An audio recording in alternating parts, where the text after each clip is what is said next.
पत्ते की प्रकृति बताती है कि हमें पौधा किस क्षेत्र में कौन सा लगाना है। तो पत्ते की जो प्रकृति है वो कैसे डिसाइड करोगे आप, और पत्ते से जो बाष्पीकरण है वो क्यों होता है, बाष्पीकरण गर्मी में ज्यादा क्यों होता है, और पत्ते की जो पतझड़ ऋतु आती है, एक समय आता है जब पत्ता जमीन पर गिर जाता है, पौधा उसे त्याग देता है, वो क्या कारण रहते हैं, आज इन सभी पे चर्चा करेंगे।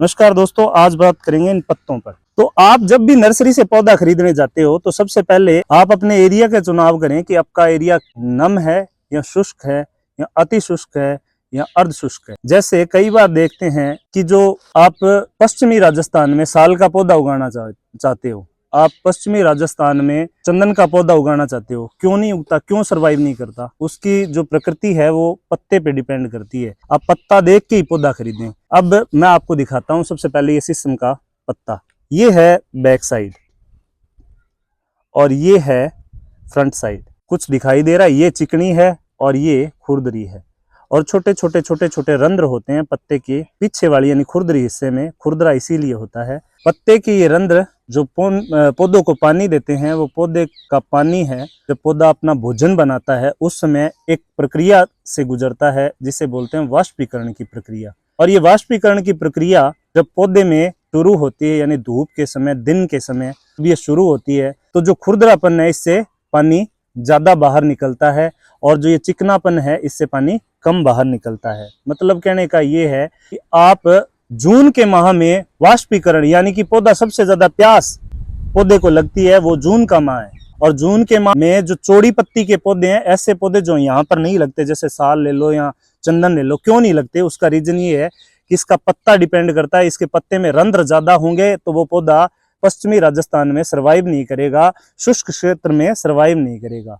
तो जब भी आप पौधा खरीदो, सबसे पहले आप जगह का चुनाव करो, फिर उसके बाद में पत्ते का चुनाव करो। अगर पत्ता ज्यादा खुर्द रहा है, दोनों साइड से खुर्द रहा है, जैसे मैं आपको दिखाता हूं, ये पत्ता है जो लगभग दोनों साइड से खुर्द रहा है, तो ऐसे पत्ते वाले पौधे न खरीदें, क्योंकि ऐसे पौधे सरवाइव नहीं करेंगे डेजर्ट में। आप ऐसे पौधे खरीदें जो आपके एरिया के लिए सही हो, सुटेबल हो। अब वही बात करते हैं कि पतझड़ क्यों आता है। अब पतझड़ का भी एक कारण होना चाहिए।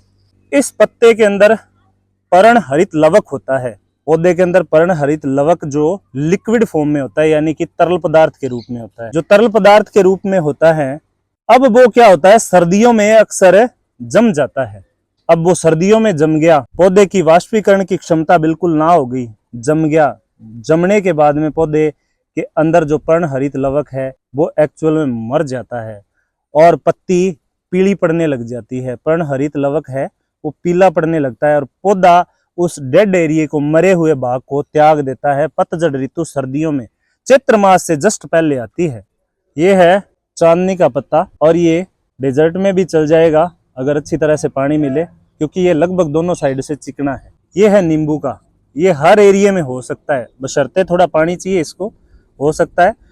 पर रंध्र तो इसके भी होते हैं, यानी कि बिल्कुल डेजर्ट में यानी अति शुष्क में ये पौधा नहीं चलेगा। पीपल है, इसके दोनों साइडें लगभग चिकनी होती है, ये दोनों साइड से देखने में पता चलता है ये पौधा सरवाइव कर जाएगा। किसी भी क्षेत्र में थोड़ा पानी चाहिए। ये शीशम है, ये डेजर्ट में बहुत ही कम चांस है होने के।